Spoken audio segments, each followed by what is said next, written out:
आप सभी को जय मसीह की। आज परमेश्वर के वचन में आप सभी का स्वागत है। परमेश्वर पिता आज अपने वचनों के द्वारा आप सबको बहुत ऐसे आशीष को दे।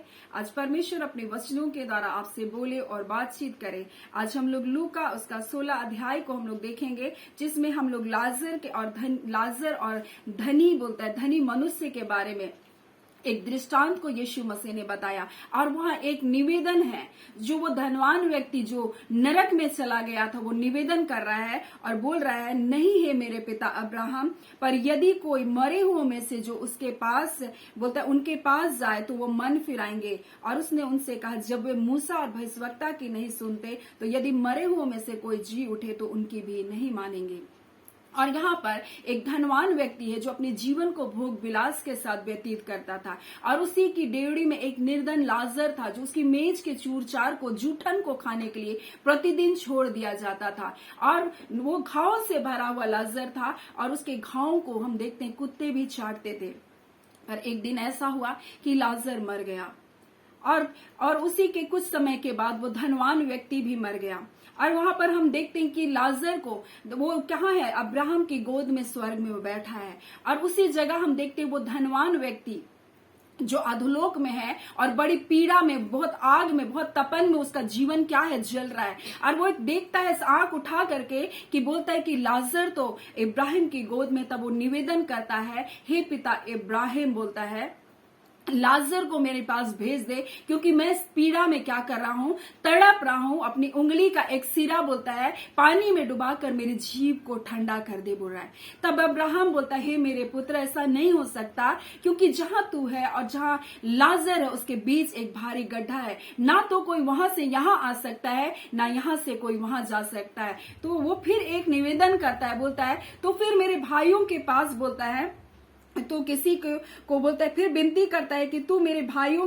मेरे पिता के घर भेज, क्योंकि मेरे 5 भाई हैं, और उनके सामने इन बातों की गवाही दे, ऐसा ना हो कि वे भी इस पीड़ा में आए। यानी जो नरक में है वो जानते हैं पीड़ा कैसी है। और वो नरक से एक प्रार्थना कर रहा है, नरक से एक निवेदन कर रहा है कि प्रभु किसी को मेरे पिता के घर भेज दे, क्योंकि मेरे 5 भाई हैं, और नहीं चाहता कि वो लोग भी इस पीड़ा में आए जैसे मैं तड़प रहा हूं। मैं नहीं चाहता कि मेरे भाई भी इस जगह में तड़पे। अगर कोई ऐसे नरक से ऐसे प्रार्थना करे तो क्या परमेश्वर उसकी प्रार्थना को नहीं सुनेगा? और यीशु मसीह इसी गहरे खाई को, इसी दूरी को, जो ना इस पार से कोई उस पार जा सकता था, यीशु मसीह ने ये करके दिखाया। और जब यीशु मसीह मर गया और जब गाड़ा गया, तब वह अधोलोक में उतरा, और अधोलोक में जाकर के जो नूह के समय में, जल प्रलय के समय में जितने लोग मरे थे, जिसको परमेश्वर ने देखा कि पृथ्वी में बहुत पाप बढ़ गया, और अब मनुष्य के नाश का मेरे सामने प्रश्न आ गया। अब मैं मनुष्य को क्या करूंगा, पृथ्वी से नाश कर दूंगा, क्योंकि इसके मन में जो कुछ उत्पन्न होता है वो निरंतर बुरा होता है, और पृथ्वी पर पाप बहुत बढ़ गया था। तब परमेश्वर ने पृथ्वी को जल प्रलय के द्वारा नाश किया। परंतु वो परमेश्वर तो दया करने वाला, वो परमेश्वर तो निवेदनों को सुनने वाला, वो परमेश्वर तो हमारी याचनाओं को सुनने वाला परमेश्वर है। और हम यहाँ धनी व्यक्ति एक प्रार्थना कर रहा है कि मेरे भाइयों के पास भेज दे किसी को, क्योंकि अगर कोई मरे हुओं में से जी उठे तो प्रभु वो उसका विश्वास करेंगे। अब्राहम बोल रहा नहीं, अगर मर करके भी कोई अगर जी उठ करके उनको बताएगा तो भी ये लोग विश्वास नहीं करेंगे। लेकिन ये निवेदन सुन करके यीशु मसीह इस धरती पर आया, उसने अपने प्राण का बलिदान दिया, वो मर गया और गाड़ा गया, और जब गाड़ा गया तब अधोलोक में गया। और अधोलोक में जा करके जो हमें पहला पत्रस में मिलता है, जो पहला पत्रस में उसका 3:19 में लिखा है, उसी में उसने जाकर कैदी आत्माओं को प्रचार किया, जिन्होंने उस बीते समय में आज्ञा ना मानी। किस टाइम के बारे में लिखा है?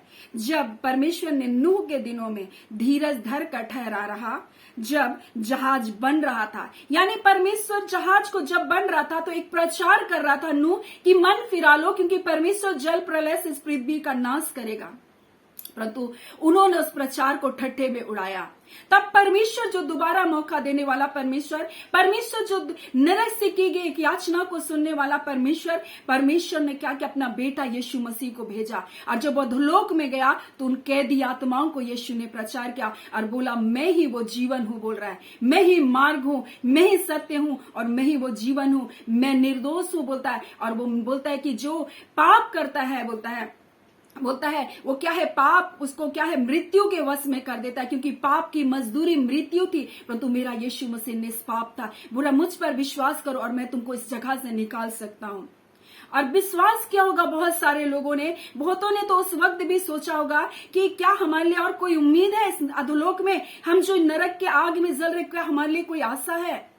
लेकिन वहां यीशु मसीह न सिर्फ पृथ्वी में जिंदा लोगों के लिए, परंतु उस अधोलोक में गए हुए लोगों को भी प्रचार करने के लिए यीशु मसीह आया। और जब वो गया तो अधोलोक के लोगों को भी क्या प्रचार किया। और जब विश्वास किया तब यीशु मसीह, जिसको मृत्यु वश में नहीं रख सकती थी क्योंकि वो निष्पाप था, क्योंकि पाप की ही मजदूरी मृत्यु थी, और यीशु मसीह निर्दोष था, उसको पाप अपने वश में नहीं कर सकता था। और यीशु मसीह जाकर वहां प्रचार किया और उस कैदी आत्माओं को यीशु मसीह ने क्या कर लिया, बचा लिया और अपने साथ स्वर्ग में ले गया, जिन्होंने विश्वास किया। आज यीशु मसीह यही बोल रहा है, जब तुम मुझ पर विश्वास करोगे नाश नहीं होगे परंतु अनंत जीवन को पाओगे। और यही बात बोल रहा है, कोई कठिन बात यीशु मसीह नहीं बोल रहा है।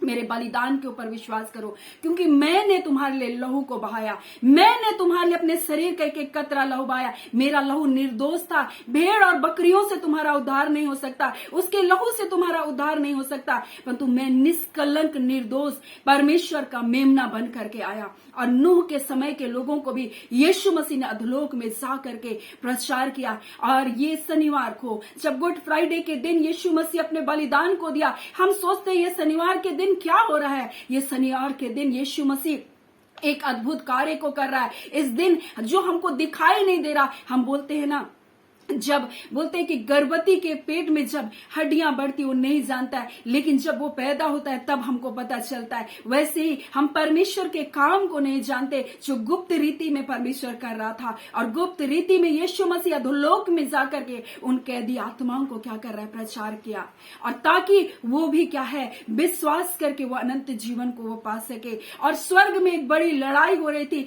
जो स्वर्गदूत वहां पर क्या है, मिकाएल निकला, ताकि वहां पर जो दोष लगाने वाला शैतान, जो स्वर्ग में चढ़कर बार बार दोष लगाता था और बोलता था कि तेरे लोगों ने ये किया, तेरे लोगों ने वो किया। और यहाँ पर हम देखते हैं प्रकाशित वाक्य में हम लोग उसका 12 में लिखा है, फिर स्वर्ग में लड़ाई हुई और मिकाएल और उसके स्वर्गदूत अजगर से लड़ने निकले, और अजगर और उसके दूत उससे लड़े, परंतु प्रबल नहीं हुए, और स्वर्ग में उनके लिए फिर जगह नहीं रही, क्योंकि उसने निर्दोष ये परमेश्वर के पुत्र को मारा था। और परमेश्वर न्यायी परमेश्वर था, वो कभी भी बिना रीजन शैतान को वहां से निकाल नहीं सकता था। और जब उसका बेटा को मारा गया, जब उसके बेटे को कुचला गया, जब उसके बेटे को मृत्यु के वश में किया, तब वहां एक लड़ाई लड़ी गई कि तुमने मेरे बेटे को बिना कारण क्यों मारा। और तब परमेश्वर ने वहां से शैतान को क्या किया, नीचे गिरा दिया, बोलता है, और परंतु वो प्रबल नहीं हुए और स्वर्ग में उनके लिए फिर जगह ना रही।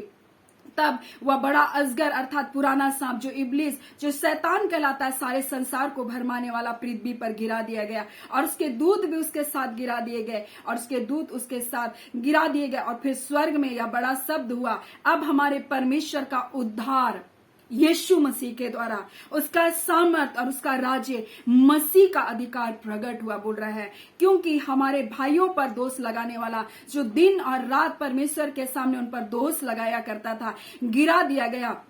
और वे मेमने के लहू के कारण, लिखा है यीशु मसीह के लहू के कारण और अपनी गवाही के वचन के कारण उस पर जयवंत हुए। यानी यीशु मसीह ने जब लहू को बहाया, यीशु मसीह के बारे में जब गवाही दिया गया कि यीशु मसीह कौन है, यीशु मसीह परमेश्वर का पुत्र होकर के जब इस धरती में आया, उसने लहू को बहाया, और उस निर्दोष का जब लहू को बहाया, परमेश्वर जो न्यायी परमेश्वर है, बिना कारण वो शैतान को वहां से निकाल नहीं सकता था। तुमने क्यों मेरे बेटे यीशु को मारा, तुमने क्यों मेरे बेटे को उस कष्ट में डाला, और इस कारण शैतान जो क्या है वहां से गिरा दिया गया। उसके लहू के कारण, मेमने के लहू के कारण और उसकी गवाही के कारण, बोलता है वचन के कारण उस पर जयवंत हुए और उन्होंने अपने प्राण को प्रिय न जाना, यहां तक कि मृत्यु सह को भी उसने सह लिया। और यीशु मसीह के कारण जब वो मारा गया तो अधोलोक में जाकर यीशु प्रचार कर रहा है और अधोलोक और मृत्यु लोक की कुंजियों को, चाबी जो शैतान के वश में थे, उस दिन यीशु मसीह ने छीन लिया। और ये तो गुप्त रीति से परमेश्वर कार्य कर रहा था, जो हमारी दिखाई नहीं दे रहा था, परंतु परमेश्वर ने अपने वचन के द्वारा इस बात को प्रकट किया कि परमेश्वर किस प्रकार से उस दिन कार्य को किया। और ये पुनरुत्थान मामूली नहीं था, ये सिर्फ यीशु मसीह का बलिदान हमारे लिए बहुत छोटा सोचते हैं कि हमारे पापों के लिए नहीं, सिर्फ हमारे लिए नहीं था, इस पृथ्वी के लोगों के लिए नहीं था, अधोलोक के लिए भी ये था।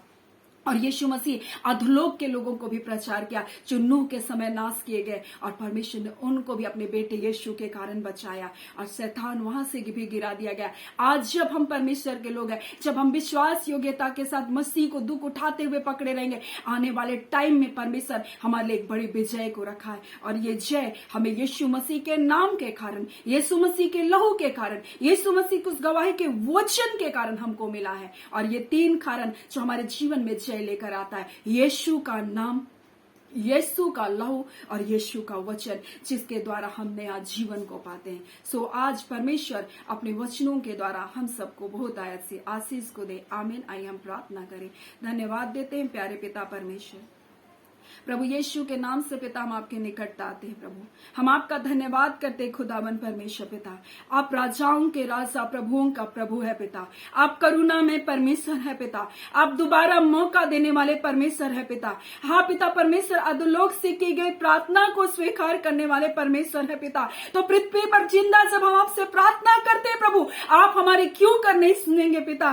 खुदावन परमेश्वर, जब अधोलोक से एक व्यक्ति प्रभु जी अपने परिवार के उद्धार के लिए प्रार्थना कर रहा था प्रभु, आपने उसकी सुनी। आज हम आपसे प्रार्थना करते हैं खुदा, हमारे घर घराने का उद्धार हो प्रभु जी, जो बंधन में पड़े प्रभु उनका छुटकारा होने पाए प्रभु, आपके पवित्र आत्मा की सामर्थ के द्वारा। वो जो मुर्दे की अवस्था में प्रभु जी आज नया जीवन उनके जीवन में आने पाए खुदा, वो मुर्दे भी जी उठे प्रभु जी, जिससे यीशु को आपने अपनी आत्मा के द्वारा जिला उठाया। आज परमेश्वर प्रभु जी पापों में मर गए प्रभु, आज जो गुनाहों में मरे हैं प्रभु जी, आज उनके जीवन में प्रभु जी, हाँ खुदावन परमेश्वर अपना जीवन को दे दीजिए खुदावन प्रभु जी। और वो पिता उस दशा से निकल जाए प्रभु, वो दशा तेरे बच्चों से देखा नहीं जा रहा, अपने बच्चों का परमेश्वर नाश होता देखा नहीं जा रहा, उनके दुख, उनकी पीड़ा, उनका निराशा प्रभु देखा नहीं जा रहा प्रभु।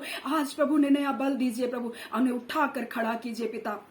आप ऐसा कर रहे पिता, आपका धन्यवाद। हर प्रकार का निराशा, हर प्रकार का डिप्रेशन यीशु के नाम से आपके बच्चों को छोड़ करके जाने पाए, अंधकार की शक्तियां यीशु के नाम से आपके बच्चों के जीवन को प्रभु जी छोड़ करके जाने पाए। खुदावंद परमेश्वर, आपके बेटे यीशु के नाम के कारण प्रभु जी उनके जीवन में एक नया जीवन आने पाए। खुदावंद परमेश्वर, जो रोग दुख बीमारी में प्रभु छू कर चंगा कीजिए, आपके कोड़े खाने की समझ के द्वारा वो उठ करके खड़े हो जाए प्रभु जी। हाँ पिता परमेश्वर, शैतान के सारे बंधन प्रभु जी, सारे शैतान की युक्तियां प्रभु आपके बच्चों के जीवन से प्रभु जी टूटने पाए। दोबारा मौका देने वाले परमेश्वर, आप सब कुछ नया करने वाले परमेश्वर, एक नया मौका दीजिए और उनके जीवन को पूरी रीति से नया कर दीजिए।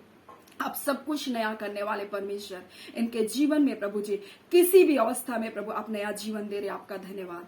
प्रार्थना हम यीशु के नाम से मांग लेते हैं, दया सुने, अनुग्रह से ग्रहण कर लीजिएगा। आमीन। परमेश्वर पिता आप सबको बहुत ऐसे आशीष को दे। आमीन।